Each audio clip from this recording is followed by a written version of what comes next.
Hi, in this video we'll be showing you every form of Son Goku ever. So we'll first start by showing you the physical growth of Son Goku. This is him as a baby sent by his parents to Earth, and this is him as a child having been raised by Grandpa Gohan, and then as a preteen after being taught by Master Roshi and having grown a little bit taller. And then after a time skip, he becomes a teenager and we see him merging as champion of the World Kung Fu Tournament, and then later as an adult, a father, and this is how he remains for the rest of the series. Note that in this video we are only showing you the versions of Goku that actually have a noticeable change in physical appearance instead of just a change of clothes. And then next we move on to Goku's transformations. So as a Saiyan, he has the ability to change into Ozaru, a giant gorilla, by staring at a full moon. Goku also learnt Kaioken, a technique to multiply his power, with a reddish aura developing around him. And then we have the iconic Super Saiyan transformation, Super Saiyan 1 to be exact, after being enraged by Krillin's death. The hair spikes upwards and turns blonde. His face also gets scarier. Goku Super Saiyan 1 goes through several stages. While training in the time chamber, he reaches 2nd grade, a more powerful and muscular form. The bulk and power also increases further with Super Saiyan grade 3, however this makes him much slower. So to somehow overcome this non-practical condition, Goku switches to full-time resting Super Saiyan mode, achieving what some dub as Super Saiyan grade 4. His eyes look relaxed in this mode. Next we have Super Saiyan 2, a higher level transformation. His bangs are fewer as more of his hair go up, and there's this additional electric-like aura around him. Then there's that higher Super Saiyan 3, where his hair grows longer, reaching below waist level. The eyebrows vanish completely, making the forehead and eye ridges appear larger. As Goku's powers continue to grow, he reaches divine status, becoming a Super Saiyan God. This transformation was achieved through a ritual involving 6 Saiyans at once. His body is less muscular, and the hair is in its normal resting style, but red in color.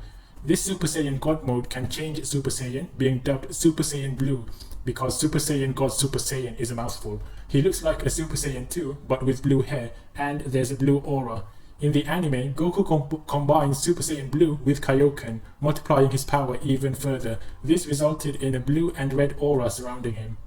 So these are Goku's many Super Saiyan transformations, and in Dragon Ball Super, Goku develops an ability called Ultra Instinct. Rather than a transformation, this is more of an advanced mental state, known to be achieved by those at God level. So he first reaches an incomplete version, known as Ultra Instinct Sign. His hair becomes slightly spikier than its resting mode, with eyes that look more stern, with silver irises and visible pupils. He also gains this rippling fire-like silver-purple aura. In the complete Ultra Instinct form, which is Goku's most powerful mode ever, his hair becomes silver, with a slightly wilder hairstyle. His expression seems focused, but calm at the same time.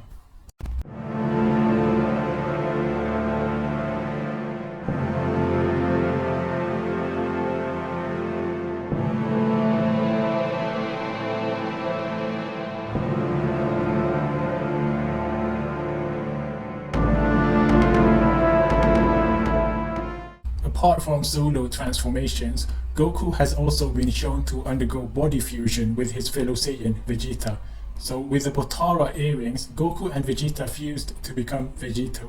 Since they are both Saiyans, Vegeta is also able to transform, as we see him in Super Saiyan and Super Saiyan Blue form.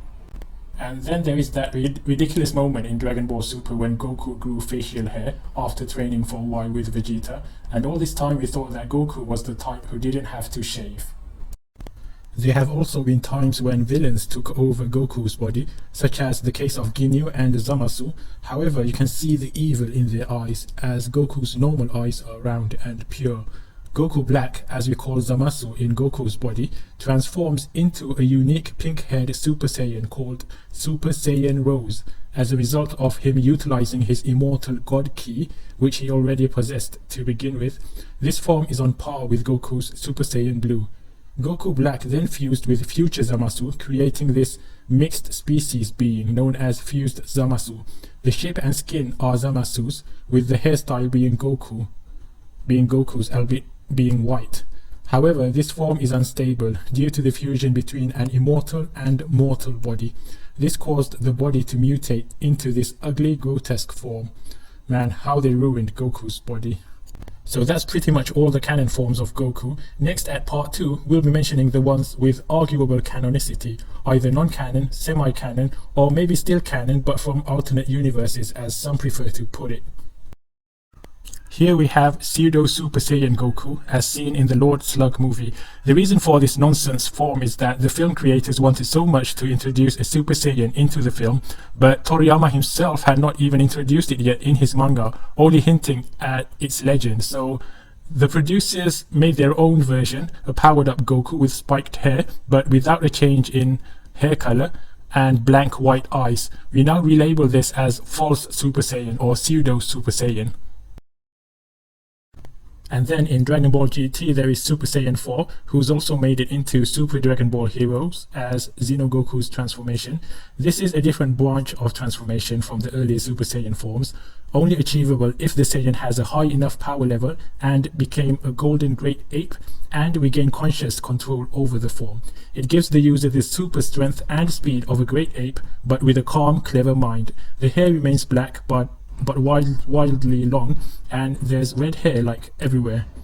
And speaking of ape stuff, the great ape Ozaru can also turn Super Saiyan in GT, creating Golden Ozaru. This state is attained by Saiyans who have a tail, along with the ability to become a Super Saiyan. We're going to dive further into Goku's fusion with Vegeta, this time using another method known as Fusion Dance. Originally it was considered non-canon as it only appeared in the non-canon Fusion Reborn film and in GT in its Super Saiyan 4 form. There are also several hypothetical Goku fusions with other characters that never really happened as Goku just imagined them. These are with Hercule, also known as Satan, forming Gokule, as well as Den Goku, fusion with Dende. A little update on Gogeta. He is now considered real canon after his appearance in Dragon Ball Super Broly. We're sorry for putting him at this segment of the video. We also now see him in non-Super Saiyan form and Super Saiyan Blue form. So again, he is considered canon now. And about Goku's fusion dance with Vegeta, making mistakes in the ritual will end up in a failed fusion, forming Veku, a failed version of Gogeta. He can exist as Fat Veku or Thin Veku. Not to forget, there was that time in Dragon Ball GT where Goku de-aged into a kid because of the Dragon Balls, but still maintained much of his skills and ability to go Super Saiyan, so we'll get to see Kid Goku as a Super Saiyan. Neat. That's pretty much it. As a bonus, here are some dishonorable mentions, live action Gokus that we wish never existed in the first place. I don't think I have to talk much about this, just know that these producers did the worst job imaginable in adapting Dragon Ball into live action.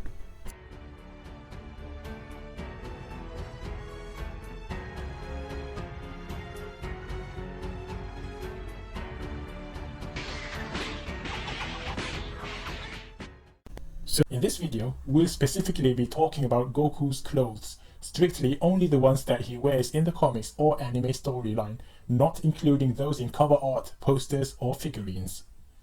First, we'll talk about the evolution of Goku's fighting gi.